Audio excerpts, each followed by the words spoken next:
Soomaaliyeed inta afka Soomaaliga ku hadashay waan idin salaamay waan idin salaamay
okay salaan kadib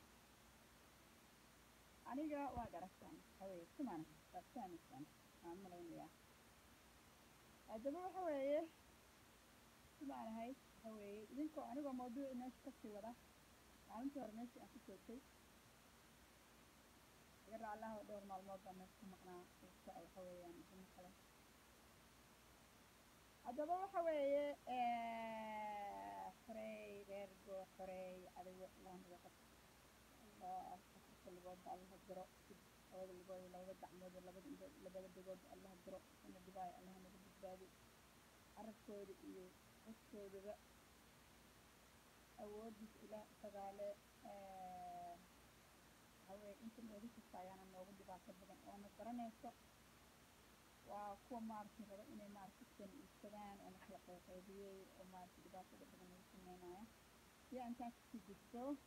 ilaaha soo habeeye waayo waa dad xaasid ah soomaaliya horta idinka waan idin salaamay salaan kadib wax xusmada idinma hayo intiina badan xusmad idinma hayo sababta waxa weeye xusmad aana idinku hayn waxa weeye dad wax walba dhilo ku sheegaya oo wax walba dhilo ku sheegaya oo dalka dhilo ku sheegaya oo dadka dhilo ku sheegaya oo tuug iyo dhilo iyo inay waxaad af soomaaligooda uu yahay maaragtay fikiraadooda ay tahay af soomaali intay ka barteen dhilo iyo tuug ama dhilo iyo ay tahay iyo maxaa arahdaye dhilo iyo tuugo iyo ma aragtay dad ku sheegaya iyo haniin iyo tuug uun af soomaali ka bartay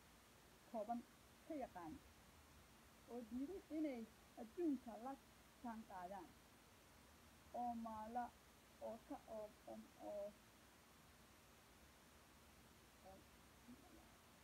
ka qaadiyanaya yaa ayaga kadibna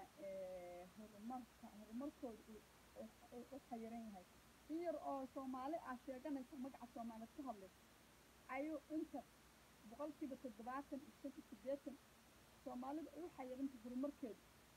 waa inta yaroo doonaysa inay weliga soomaali iibsato kasoo bilow qarnigii 19aad marka halkaas ayaan sheekada ka wadayaa ayadoo intaa yartii doonaysa inay soomaali oo dhan u xayirnaato wixii garanaya wixii garaad u leh wixii ay xoogaan soomaali oo dhan inuu u xayirnaato intaa yarta ah oo iyadoo maaragtay dadkii u xayirnaado oo dadkii maaragtay ignorance ku haynaysa oo dadkii soomaali yaroo micno lahayn maaragtay u samaysatay marka soomaaliga waxaa loogu talagalo luuqad la isku garto luuqad qoraal ah sideedaba ma aha waayo waxaad ku fahmaysaa inayna adduunka inaan luuqadaan la jaan qaadin kelmadaha waaweyn adduunka lagu tartamaayo sida monocrystalline ama polycrystalline haddaa soomaali aad geliso ma ka soo baxayo fasiraad kuma siinayso kelmadda carabi fasiraad bay ku siinaysaa ama xaaribka fasiraad bay ku siinayaa laakiin soomaaliga fasiraad ku siin maayo halkaa waxaa kaaga muuqda in soomaaliga uunan la jaan qaadin adduunka luuqadaha aan kelmado badan oo soomaaliga especially scientifica iyo wixii lamida inaadan soomaaliga fasiraad aad u helaynin isku reeriso haddaba haddii aan dib ugu noqdo kelmadda monocrystalline waxa weeye fikraddeeda aad bay u dheer tahay wax hadda markaan laga soo fikir karo anigu jaamacad idinma dhigaayo hadda anigu iskuul idinma geenaayo laakiin waxaad u baahan tihiin inaad barataan oo iskuul aad gashaan dadka idinku anigu maalinba waxaa arkaa muqdisho iyo meelaha iyada oo magaalada madaxda uun laga khudbadeynayo laleeyahay laakiin gobollada dadka haysta iyo gobollada dadka matala ee qabyaalad sida afarta qafa ah ee idin meel idinku taray ee reer baadiya xitaa baadi iyagu jooga iskuul loo dhigi karaa oo wax walba la fahansiin karaa dadkii aan maaragtay gaaraynin ilaa baadiye ilaa magaalo waa in dadka laga qabta afar qof baa u xayirintiin soomaaliya sidiina banaanba afartaa qofna waa la yaqaanaa ilaa dawladda siyaad bare ilaa bresonkan waa la yaqaanaa marka waxaa halkan kaaga cad carabiga inuu nagu horumarsan yahay carabiga luqadahan monocrystalal iyo polycrystalal wuu soo saaraya wuu kuu fasirayaa fasiraadiisi luqadii aad doonaysa dhan wuu kuu fasirayaa amxaarig wuu kuu fasirayaa laakiin soomaaliga wuxuu kuu fasiraayo male qofka soomaaliga hadduu xitaa israateenis baro oo af soomaaliga uu yidhaahdo luqadaadi ku fasiro adduunka qof waliba luuqadihiisa uu ku fasirtaa markuu iskuul la dhiganayo luuqadihiisa ayuu technologiga uu ka fasirtaa waa inaad luuqado kale la raadsataa waa ceeb af soomaaliga ceeb bay inagu tahay inaanu luuqado kale inagu raadsano afkeennii oo luuqado kale kasii baadhno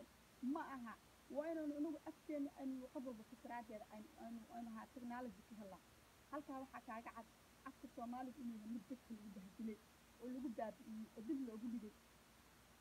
anigu ma diidani afka soomaaliga inuu yahay afkii aad maaragtay aad barateen oo si ku sheekaystaan sir ahaan oo dadka soomaaliga u maaragtay luuqadu ku faanaysa laakiin qoraal ahaan markii loo eego afka ida qoraal ahaan u leh ma aha horta taasi waa taas dhinaca kale waxaan ka hadlayaa reer hebel iyo reer hebel baa ku baaba'deen reer hebel iyo reer hebel baa ku baaba'deen cadow baa tihiin dadka qaar ayaad ugaarsataan oo dhibaataysaan waxa weeye inta ilaahay faatixada noo soo mara inta tuugada ah ee dadka afkooda smart controlis ee lacagta badan ee diintii dadku controlsay ee aa u malaynaysa diinta iyaga loo sameeyey ilaahay subxaana watacaala asagaa diinta sameeyey diinta ilaahay asagaa sameeyey dadkuuna u sameeyey marka ilaahay nebi maxamed caleyhi salaatu diin kusoo degaysana ma aanu odhan qur-aanku diinta ha lagu koobo oo keliya oo ha lagu qasbo dadka intii aan diinta aan la soconin ee aan diinta ku dhaqmin ha la baabi'iyo lama odhanin waxaa la ilaahay subxaana watacaala qur-aankiisa wuxuu ku sheegay in dadka loogu yeero oo si dabacsan oo walaalnimo ah oo maaragtay naxariis badan dadka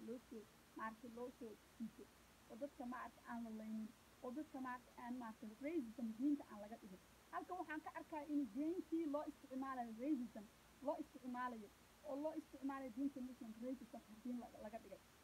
maxaa kuugu dhacay adiga oo soomaali ah oo lagu leeyahay magaca soomaaliyeed baad ku abtirsataa oo 18 gobol oo soomaaliya ku dhashay ayaa waxaa dhacaysa oday dad dheer baa imaanaya oo wadaad ah masaajid waa laga soo dhaweynaya hudeel baa laga seexinaya meel baa la dejinaya laakiin adiga waxaa laga odaygaasi meesha doonaba ha ku abtirsado hadduu doono hindiyaha ha ku abtirsado hadduu doono qurumaha kale a muslimiin ha ku abtirsado hadduu doono etoobiya weelku doono ha ku abtirsado ninkaas wadaadka oo garka dheer inuu aad taaga qiimo badan yahay hadda maxaa dhacday lacagtaana soomaali un baa laga gura soomaali lacagta way ururta haddii maanta la masaajid baa la dhisayaa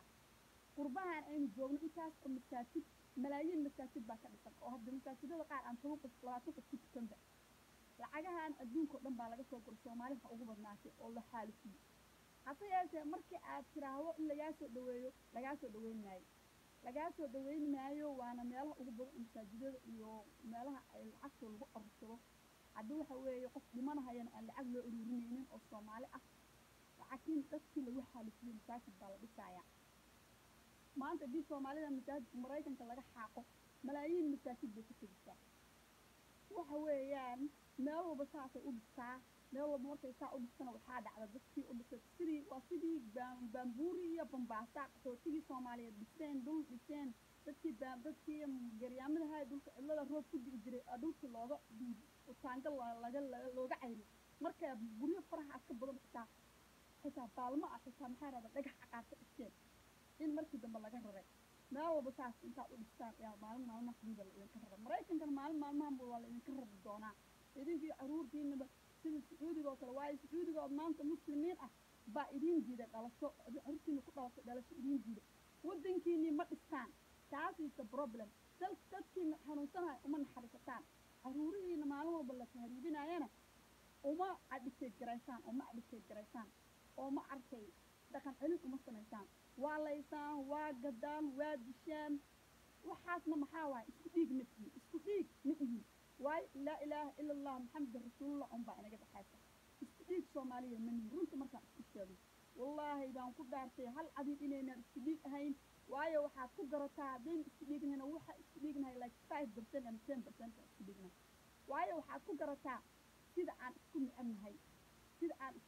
dad la isu keenay oo afrikaan ah baynu nahay maanta qofka soomaaliga qofka etoobiyaanka waa isla keenay waxaaba laga yaabaa wadaad masaajid haysto etoobiyaana ama kiniisada haysto hadaa u tago inuu si ka fiican iisoo dhaweeyo midka soomaaliga ogaadeenka ama mareexaanka inuu si ka fiican iisoo dhaweeyaaba dhici kartaba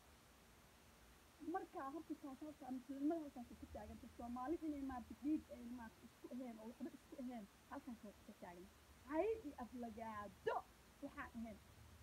ina maarata luuqadoodaba loo sameeyeyba sidaan hore idinku sheegay inay tahay luuqada dillo inay tahay amaader inay tahay af soomaaligana ay uga dhow yihiin 100% af soomaaliga ay uga dhow yihiin luuqadaha kale luuqada ingiriiska talyaaniga faransiiska 90% inay soomaaliga uga dhowaa luuqadooda soomaaliga in uga dhowaa oo ay ku dhaqanto ayaan horta halkaa ka cadeynaya oo runtii 90% maxaa ku saaray inta la bahdilay la baabi'iyey ignorantiga laga dhigay haddii aan dib ugu noqdo inta aniga aan soomaali ka aqaan markii aan soo qaxaayay oo kismaayo aan ka soo qaxnay aan soo lugeynayay dad aad iyo aad u fiican oo dadkaas oo wallaahi reero majeerteen oo ciise maxamuud u badnaa oo